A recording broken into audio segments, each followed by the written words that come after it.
Hello, I'm going to be covering one of the critical thinking questions from chapter 6. The one that I'm specifically going to be doing is number 2. I'll have my book in front of me to be referencing and reading off the questions. So getting started, the first one says, does your hometown or state capital have a sponsored symphony, theater, or dance troupe? Then it gives examples of Boston Opera House, the New York Symphony, and Houston Ballet. So clearly with those examples, there are some in Texas, but I can't think of anything, even within a 100-mile radius of my hometown, that would qualify for as one of those. There's definitely nothing in my hometown. I'm from a very small town, but again, I can't think of anything close to me. So then the next question goes on to say, why do municipal or state governments offer financial support to elite art organizations such as these? So after reading the chapter, first, this is something I think I knew happened, but I never really paid attention to because it never really concerned me that much until kind of recently anyway. But after reading the chapter, it became kind of clear that elites would be funding these art organizations so that they can keep the control. Dr. Hendricks mentioned it in his video lecture as well, that the elite trying to keep control of the media. And I think that's how they're going to it kind of was complicated for me to think it out because I was like, why would they want fine art organizations? How would that help control it? But then it hit me with a question that is later on about, after all, does your city or state underwrite hip hop or jazz clubs, rock and roll or R&B venues? And no, that was the thing. I started thinking about my forms of entertainment, and I like Texas country. So when I'm going to go see them at a venue, 9 times out of 10, that venue is a rundown bar. And that's when it hit me when they asked that question, that elites aren't going to want to have someone that like I'm interested in be in the media because they don't have the same viewpoints and they're not considered a higher class. So they're going to want the Houston Ballet to be in it instead because that is their form of fine art entertainment. So they want to show that side of the entertainment industry instead of our side because that's considered the elite version.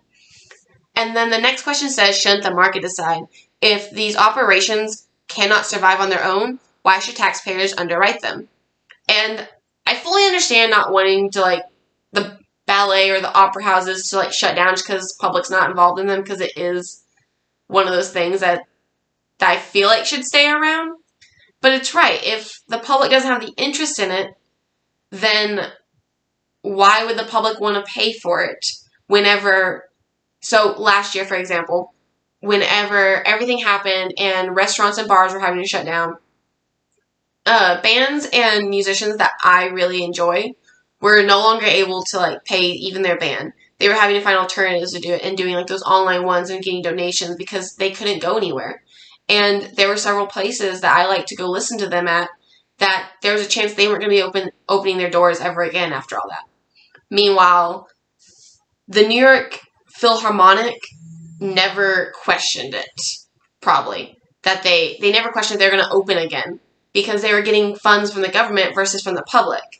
And that honestly makes me a little bitter because it's one of those things, why can't my form of entertainment get the same help that form of entertainment was getting? Just because it's not elite and it doesn't follow their status quo, it just doesn't... It makes sense. I understand why they're doing it, but I don't like it or agree with it. And then the next two questions say, what would someone from the Frankfurt School say about the state of affairs? Then the last one says, what would a political economy theorist say? So flipping back to the section about the Frankfurt School in the chapter and reviewing it again, it's very clear to me that they would not be for this because there is a section right here that says, or a sentence right here that says that they don't think that this should be used to enhance the elite's personal power, and it's referring to things of high culture and symphony music and great literature and arts and such and such. I'm sorry. So they clearly wouldn't be for it, and it makes it very clear also later whenever I go to the political economy theorist, because there is a sentence in here that actually mentions that we've already seen Frankfurt School theorists express similar concerns that the political economist theorists have. Because right before that, it goes on to say, political economists have examined how economy constraints limit or bias the form of mass culture produced and distributed through the media. So both of them have a concern that the elites are being able to produce this mass culture across all of media because they have it in control. So both of these type of theorists aren't going to be for the elites controlling the media through the fine arts and such.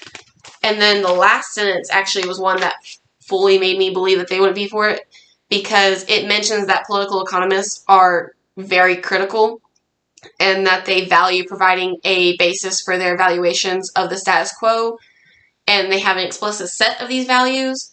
And I feel like this example overall kind of goes into question of moral value. So yeah, I don't think that they'd be for it. Personally, again, I understand why they want to do it. I understand why they are doing it and how they are using it to their advantage.